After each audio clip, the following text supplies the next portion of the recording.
నువ్వు మీరు మీరెవరు? అచ్చం నాలాగే ఉన్నావేంటి? మాధవి, కంగారు పడొద్దు. నా పేరు రాణి. ఆ దేవుడు మనిద్దరిని ఒకేలా పుట్టించినందుకో ఏమో ఇప్పుడు మనం ఇలా కలుసుకోవాల్సి వచ్చింది. ఇదంతా ఎలా సాధ్యం? నిన్ను చూస్తే నాకు నన్ను నేనే చూసుకున్నట్టుంది. మాధవి, హర్ష గారింట్లో మొదటిసారిగా నేను నీ ఫోటో చూసినప్పుడు ఇలాగే ఫీల్ అయ్యాను. అంటే నువ్వు నా భర్త హర్ష గారిని చూసావా? నా బిడ్డ నానిని కలిసావా? వాళ్ళిద్దరూ ఎలా ఉన్నారు? మా అత్తయ్య మావయ్య బాగానే ఉన్నారు కదా? ఎలా బాగుంటారు? నేను లేను అనే బాధతో అందరూ దిగులుతో బెంగతో అల్లాడిపోతూ ఉంటారు. నాకు తెలుసు, వాళ్ళంతా అల్లాడిపోతూ ఉంటారు. అందరూ సంతోషంగానే ఉన్నారు. ఎందుకంటే ఇప్పుడు నీ స్థానంలో మాధవిగా నేను అక్కడే ఉన్నాను. ఏంటి నువ్వు అంటుంది? నాకే ఏం అర్థం కావడం లేదు. అన్నీ మనం అనుకున్నట్టే జరిగితే ఇక ఆ దేవుడితో పనే ఉంది. అందుకే అందరి జీవితాల్లోనూ ఊహించని సంక్షోభాలనే సృష్టించాడు. నా పేరు రాణి అని చెప్పాను కదా. నేను నా భర్త సంతోషంగా ఒకరోజు కారులో వెళుతుండగా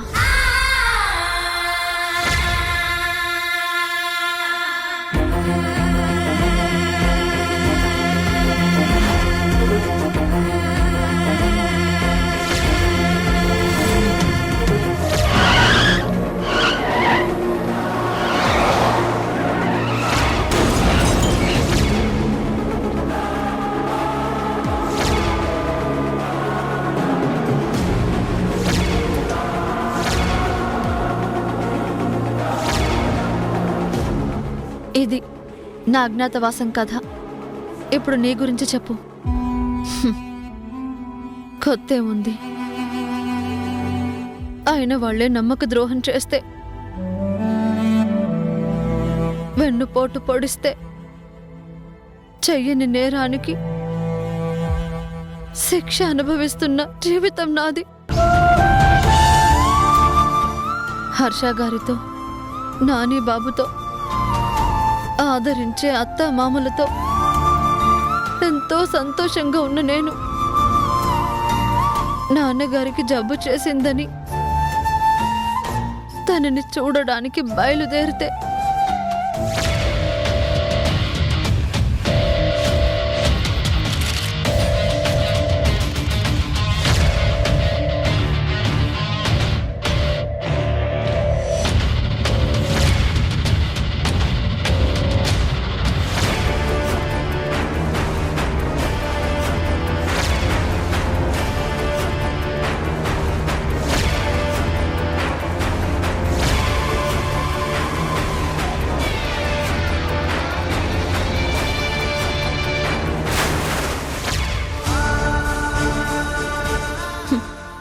ఈ భూమి మీద నాకు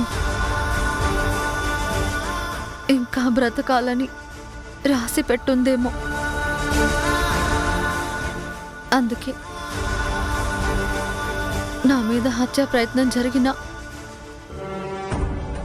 నీళ్ళల్లో పడి కొట్టుకుపోతున్న నన్ను ఎవరో కాపాడారు.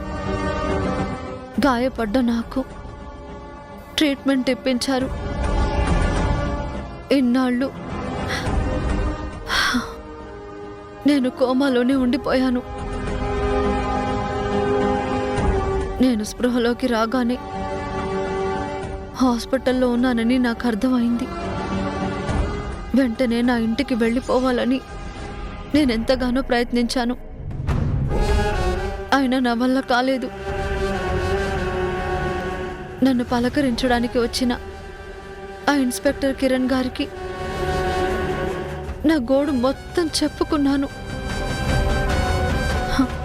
ఒకసారి హర్ష గారికి కాల్ చేసి మీ మాధవి గారు బ్రతికే ఉన్నారండి అని చెప్పమన్నాను. నాకు అర్థమైంది, హర్ష గారికి వచ్చిన ఆ కాల్ని నేను మాట్లాడడం వల్లే ఇప్పుడు ఒకేలా ఉన్న మనిద్దరం ఎదురెదురుగా ఉన్నాం. రాణి ఒక పసివాడి ప్రాణాన్ని కాపాడటానికి, ఒక కుటుంబాన్ని నిలబెట్టడానికి నీ జీవితాన్నే పణంగా పెట్టిన నువ్వు నిజంగా నాకంటే ఎంతో గొప్పదానివి. అందుకే నిన్ను నోరారా అక్క అని పిలవాలనుంది. మాధవి, రాణి అక్క, మాధవి అక్క, మాధవి అక్క.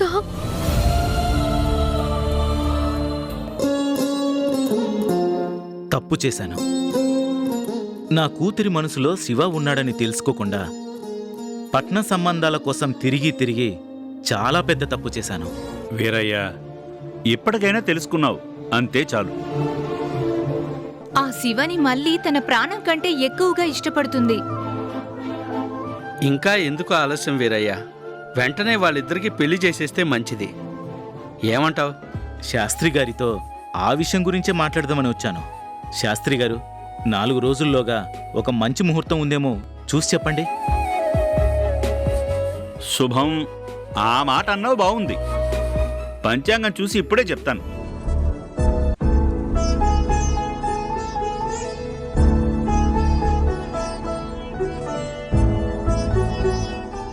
మళ్ళీ శివ, రండి, మీ గురించే మాట్లాడుకుంటున్నాం. ఇదిగో పిల్ల, మీ పెళ్లికి ముహూర్తం కూడా చూస్తున్నారు.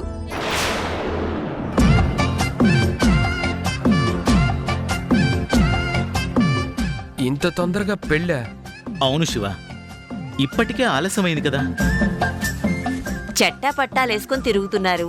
ఆ 3 ముళ్ళు పడితే ఇంక ఎవ్వరికీ ఎలాంటి అభ్యంతరం ఉండదు.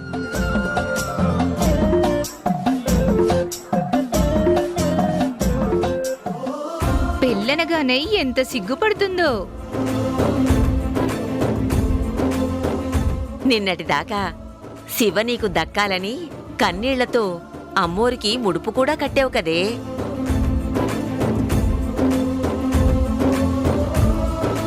శివ, రేపటి నుంచి 10 రోజులు పనిలోకి రానని హర్ష గారితో చెప్పే. అలాగే. వీరయ్య, వీళ్ళ పెళ్లికి అద్భుతమైన ముహూర్తం రేపే ఉంది.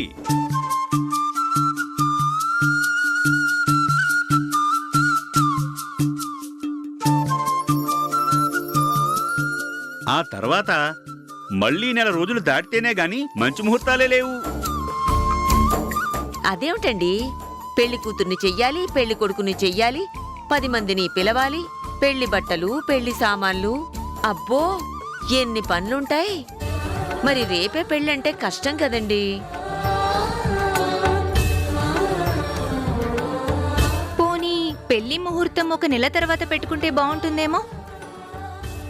నాకు కూడా అదే కరెక్ట్ అనిపిస్తోంది. వద్దయ్యా, వద్దు. అనుకున్నాక ఆలస్యం చేయడం ఎందుకు?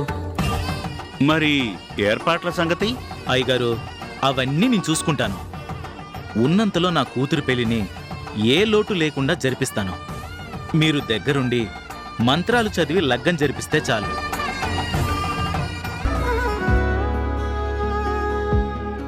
నాన్న,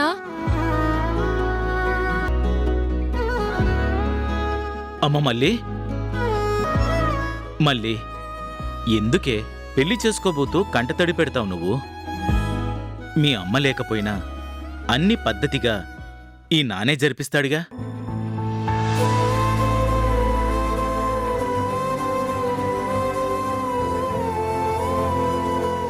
విన్నావా మళ్ళీ? ఈ పూట కడుపు నిండా తిని కంటి నిండా నిద్రపో. అదంతా తర్వాత. ముందు మా పెళ్లి సంగతి అందరికీ చెప్పేయాలి.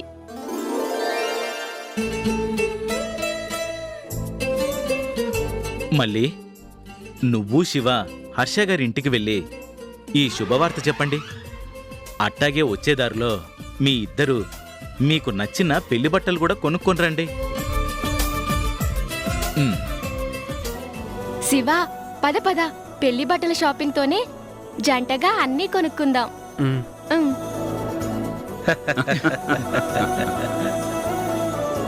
రాణి, నేను లేనప్పుడు నా కుటుంబానికి ఎంతో అండగా నిలబడ్డావు. అభం శుభం తెలియని పసివాడికి అమ్మగా మారి మాధవి లేదు అనే నిజం ఏమాత్రం బయటపడకుండా ఉండడానికి ఎంతో సంఘర్షణని అనుభవించి ఉంటావు. నిజం చెప్పాలంటే నీ స్థానంలో నేనున్నా గాని అంత గొప్పగా ఆలోచించగలిగేదాన్ని కాదేమో. మాధవి, అందరి అదృష్టం బావుండి నువ్వు కోలుకున్నావు. ఇప్పుడు మనం ఆలోచించాల్సింది అడుగడుగున ఎత్తులు వేస్తూ ఎలా దెబ్బ కొట్టాలా అని కాచుకొని కూర్చున్న గుంట నక్కలున్నారే, వాళ్ళ గురించి ఆలోచించాలి. లేదు రాణి, అదంతా తర్వాత. ముందు నేను నా బిడ్డని, నా భర్తని చూడాలి.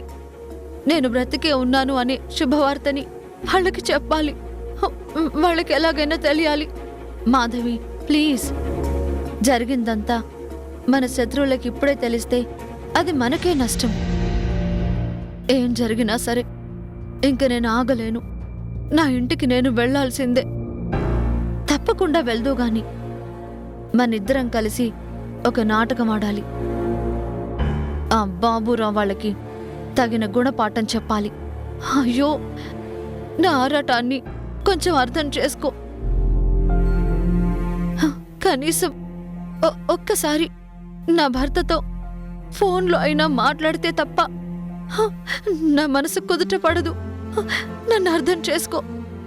సరే సరే, నేను హర్ష గారికి ఇప్పుడే కాల్ చేస్తాను.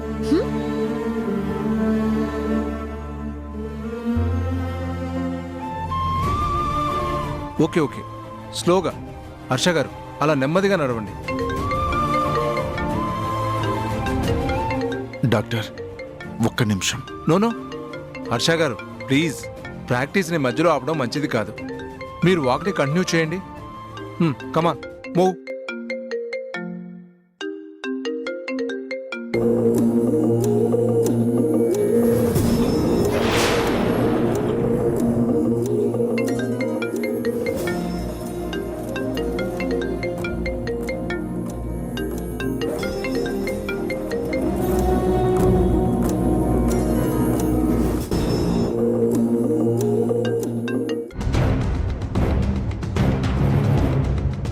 డాడ్, మాధవికి ఆ డ్రైవర్ శివాకి మధ్య ఏదో జరుగుతోంది.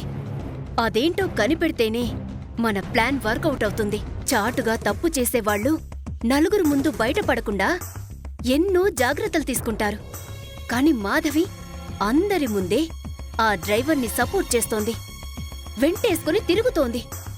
అంటే అదే కాదు, ఇంకేదో స్ట్రాంగ్ రీజనే ఉండి ఉంటుంది.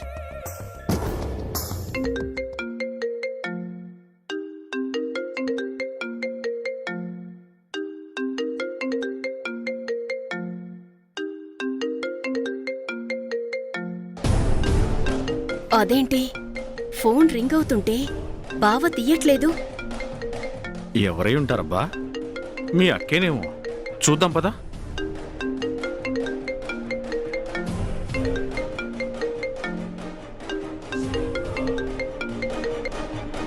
బావా, అక్క కాల్ చేసింది, నువ్వు మాట్లాడలేదే?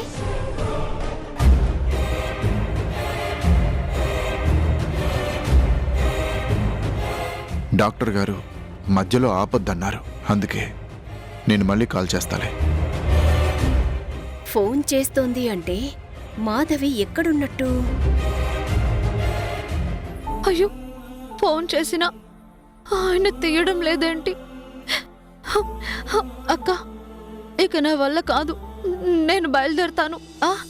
అలాగే మాధవి, కానీ నువ్వు అక్కడ అడుగు పెట్టగానే నీకే సర్ప్రైజింగ్గా ఉంటుంది. జాగ్రత్త. రాణి, నిజంగా నువ్వు దేవతవే.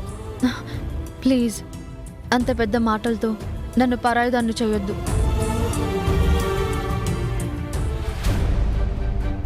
ఏమ్మా, మాట్లాడుకోవడం అయిపోయిందా?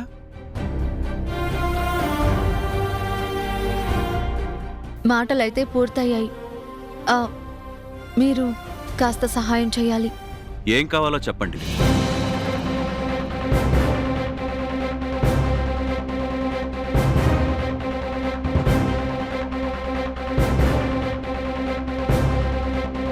అంతే, ఇన్నాళ్ళ నాటకానికి ఈ రోజుకి ముగింపు చెప్పేస్తాం. Okay, wish you all the best.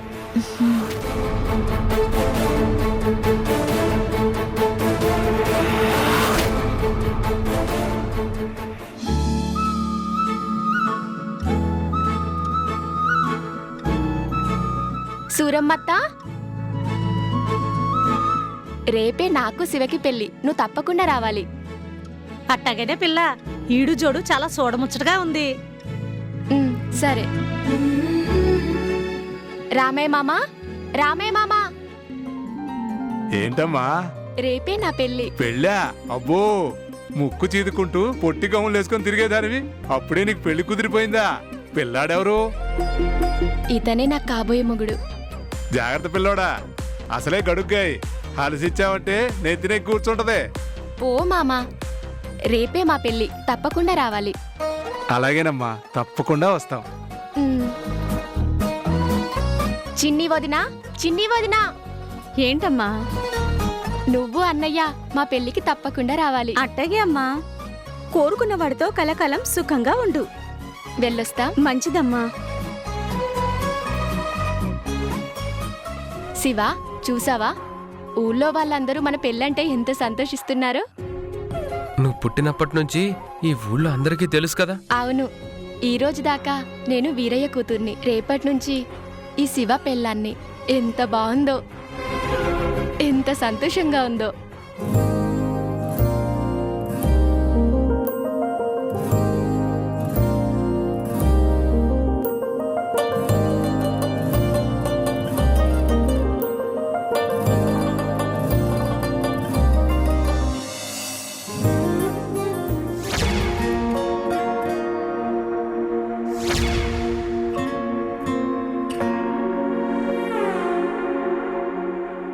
Shiva, తాటి ముంజలు తినాలనుందా?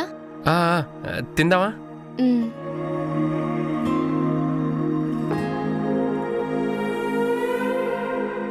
చెప్పండి బాబు, ఎన్ని కావాలి?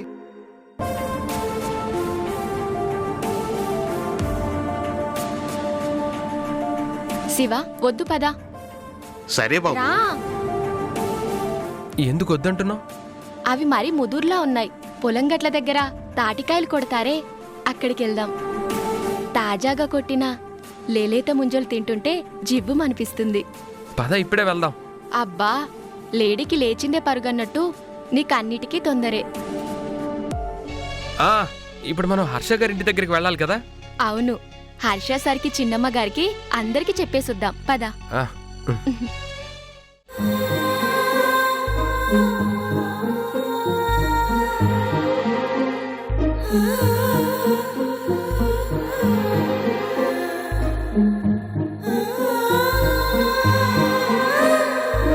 నేను వెంటనే నా ఇంటికి వెళ్ళాలి. నా భర్తని, నా బిడ్డని కళ్ళారా చూసుకోవాలి. నేను ఎలాగైనా నా రాధాకి గతాన్ని గుర్తు చేయాలి. అవసరమైతే ట్రీట్మెంట్ ఇప్పించి ఇప్పటికైనా నా భర్తతో సంతోషంగా ఉండాలి.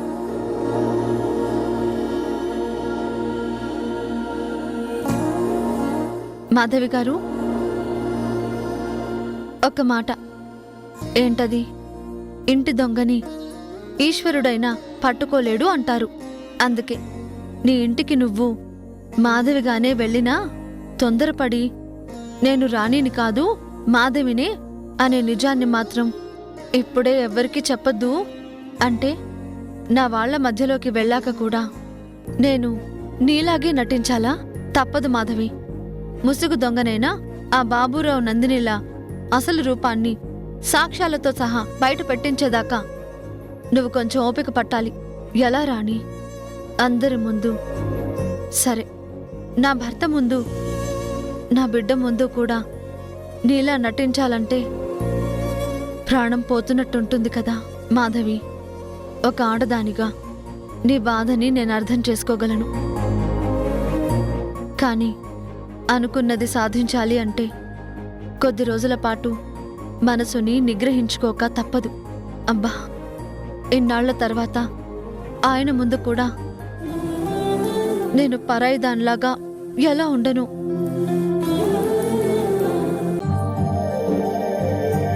మళ్ళీ ఏంటిది? పెళ్లి కావాలని ఏదో అంటారే, అట్టా దీవించండి. శీఘ్రమేవ కళ్యాణ ప్రాప్తిరస్తు. నీకు పెళ్లి కుదిరిందా? అవునమ్మగారు, రేపే మా పెళ్లి. మీ ఇద్దరికి కంగ్రాచులేషన్స్. నాకు ఒక 10 రోజులు సెలవు కావాలి. అలాగే. మాధవి అమ్మగారు లేరా? క్లైమాక్స్ నాటకం మొత్తం నేను నడిపిస్తాను. మరి నువ్వు నీ రూపంలోనే వెళ్ళి నేను చేయాల్సిన కొన్ని పనులు ఇంకా మిగిలే ఉన్నాయి.